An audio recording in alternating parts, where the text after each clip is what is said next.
சூரசம்ஹாரம் முடிந்த பின்பு கண்டிப்பாக தலைக்கு குளிக்க வேண்டும் அப்படின்னு சொல்லியிருந்தோம். இதில் நிறையா பேர் கேட்டிருந்த சந்தேகம் என்ன அப்படின்னா, குளிக்கக்கூடிய நீரில் கல்லுப்பு சேர்க்க வேண்டுமா அப்படின்னு கேட்டிருந்தாங்க. கண்டிப்பாக சிறிதளவு கல்லுப்பும் சிறிது மஞ்சள் தூளும் சேர்த்து தான் நீங்கள் குளிக்க வேண்டும். சுவாமி சூரசம்ஹாரம் முடிந்தவுடன் நேராக கோவிலுக்கு செல்ல மாட்டார். கடலில் சென்று நீராடிவிட்டு அதன் பின் தான் கோவிலுக்கு செல்வார். சுவாமி அங்கே கடலில் நீராடுகின்ற பொழுது அங்கிருக்கக்கூடிய மக்கள் அனைவரும் கடலில் நீராடுவார்கள். இதற்கு 2 காரணங்கள் உண்டு. ஆன்மீக ரீதியாக பார்த்தால் உப்பு அப்படிங்கிறது தோஷங்களை, பாபங்களை, சாபங்களை நீக்கக்கூடிய ஒரு அற்புதமான பொருளாக கருதப்படுகிறது.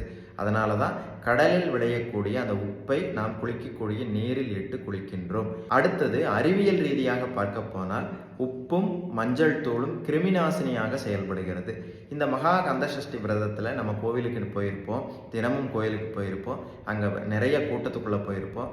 நமக்கு நோய் தொற்றுக்கள் ஏற்பட்டிருக்கலாம். அதை சரி செய்வதற்காக, அந்த தொற்றுக்களில் இருந்து நம்மை காத்து கொள்வதற்காக இந்த மஞ்சள் தூளும் உப்பும் சேர்த்து குளிக்கின்ற பொழுது நமக்கு அது நோயிலிருந்து பாதுகாக்கக்கூடிய ஒரு கவசமாக செயல்படும், நோய் தொற்றை நீக்கக்கூடியதாக செயல்படும். அதனால தான் இந்த மஞ்சள் தூளையும் உப்பையும் சேர்த்து குளிக்க வேண்டும் அப்படின்னு சொல்றது.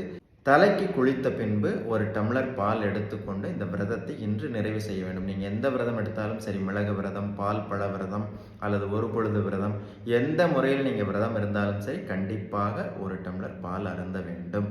ஏன் அப்படிங்கிறது நான் முதல்லயே சொல்லியிருக்கேன்.